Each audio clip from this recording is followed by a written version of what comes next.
Hello everybody, here is the Jersey Shore, Point Pleasant Beach, and today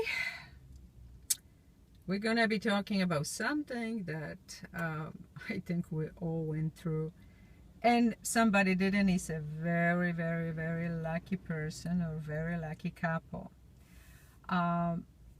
So you broke up. Okay, the relationship just didn't work out. Maybe you got divorced. Maybe you finished with your relationship, partnership, friendship, whatever it is, or just separated. And now what? That's a good question, right? First of all, get out of there. Okay, get out of there, that memory line, because unless you're masochistic, then it's okay. But other than that, why would you be somewhere where you're reminded of not the best things whatsoever? Yes, you need to think what lessons you learned from that relationship. It's very important because you don't want to repeat in the future the very same mistake. Going for the same kind of partner, making exactly the same mistakes, doing the same thing. And you will meet them until you learn a lesson, so do it now. Very often we still love them. We were in love with them. Maybe we love them but not in love anymore. Or you just really love them, but then you realized that it's not for you, it's just not feasible. Staying friends. I really don't believe that, especially initially, this is possible. I actually don't believe, in most cases, it's impossible. First of all, it sends a mixed signal. Sometimes people want to stay in our lives and we agree or ask to be friends, we're just friends. But somewhere deep in their soul, underneath, they will hope that someday they will reconcile, or maybe even get revenge.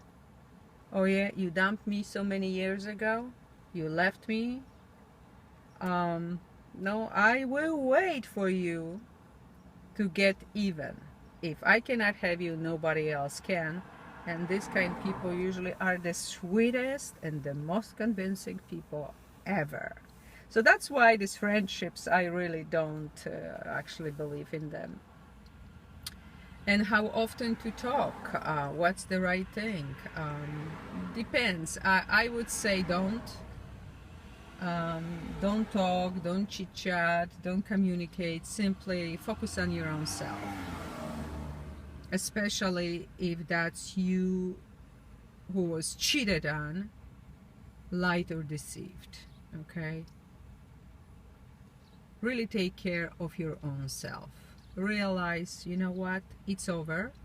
He or she will be not cheating on me anymore. I will be not deceived anymore. And that's it. Do your own thing. So you're angry. Maybe feeling really hurt.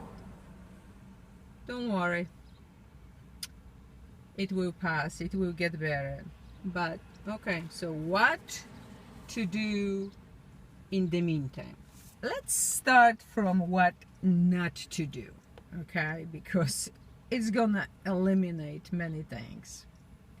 First of all, don't call your ex-partner. I don't care if you're just calling to hear his or her voice. Don't do it. You're basically still sitting in that soup. Get out of that soup. Don't text your ex-partner. Don't drive by his, her place. Don't email, don't communicate, period. Don't call your friends to talk to them about him or her. Don't watch those beautiful pictures about your partner where you were really happy. It's very misleading. If anything, watch those pictures and have those memories of those days that made you really miserable, and that's why you're not with them anymore. Don't research on the computer, like Facebook, for example, what he or she is doing. It's not gonna do you any good. Don't sit home and remind yourself every moment how great he or she was, looking at the bracelet or the bear he gave you for a Valentine's Day as a gift, etc. Don't start to date someone else right away, because like I said, first you need to really realize what happened and get yourself in a groove. Make sure you truly love and accept yourself. You're not gonna be looking then for someone from the place of lack of something or desperation. You're not gonna find anything, anybody good. Now, what you should do: first of all, get rid of something or everything that reminds you of him. I would go for everything. The pictures, the gifts, the pictures even on a computer, delete, get rid of it, burn, throw it out, give away. Try to avoid his gifts to wear or look at. Let's say it was a really beautiful sweater you got for Christmas or Valentine's Day, and if you wear it, you know, you will be reminded of him. That's not a good idea. Don't go to any places that you both have memories from being together and walking, looking into each other's eyes, maybe when you met. That was the time to do it before you broke up, to repair the relationship. Now that it's over, again, remember about the reasons why you not together. Start some new hobbies, new classes, new seminars, so get busy. Especially to know yourself better. It's a great idea to go for a vacation somewhere, even weekend away, and ponder, you know, on yourself, on who you are. Call people that you lost the connection for a while and who makes you feel better, good about yourself, who makes you laugh. Okay, laughter is the best medicine, it's true. So just meet new people, go out, have fun, and when you're pouring your emotions out, watch your friends' advice. Are they really objective? Can you fully trust them? Because that's the next thing. So be careful. And then the last thing, the completion. Do anything to distract yourself from obsessing, thinking, dreaming about your ex. Especially if you put many years in this relationship. I know it's not easy. That's why it's not a good idea to hold on to someone too long if your intuition is telling you you're not doing the right thing, because the longer it gets to stay with someone, the harder it is to leave. But don't worry, you will meet someone who is a lot even better and a true blessing in disguise, as long as you do your homework after a breakup and realize who you truly are at the core, who you are, never mind anybody else. You need to love yourself unconditionally. You need to accept yourself, and if you cannot, do everything to make yourself to be the best you possibly can. Actually, I'm gonna end on a note about what it did make a difference in my life many years ago, when Tony Robbins had his those VHS tapes, videotapes, audio tapes, and I listened to him, and he really did a lot good in my life at that point. That was really long time ago.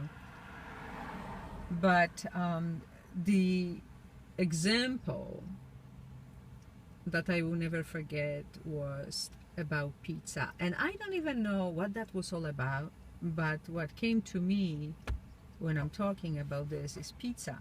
Let's say, you know, when you're thinking about your ex, and right away those sweet things come to your mind, I would say do this: buy yourself a pizza and put on that pizza normally cheese, or buy with the cheese and the tomatoes and pepperoni and everything else that you normally would put on, and leave that pizza out for whatever. If you live in a really hot place, gonna be shorter, and cooler longer, until that pizza has rotten tomatoes, is full of mold, stinks, and is really looking horrible. Take a picture. Take a really good picture. And put yourself somewhere, like on a desk, in a drawer, and every time you start to think of him, look at that picture. That's him. That's your relationship with him, her. Okay? Because every single rotten thing on that pizza, including, I want you to smell it because I really want you to get real with this, that's everything that they done to you. Especially for those who got cheated on, who got, you know, discouraged altogether about relationships because of your ex. So for every ingredient that is spoiled now, you can say, okay, those rotten tomatoes were, you know, him with another woman, or that stinky cheese is for how he made me feel angry, resentful, etc., etc., etc. And it's gonna be actually so real that, believe me, you're gonna get over that ex a lot quicker. Kisses, hugs, and I talk to you next time.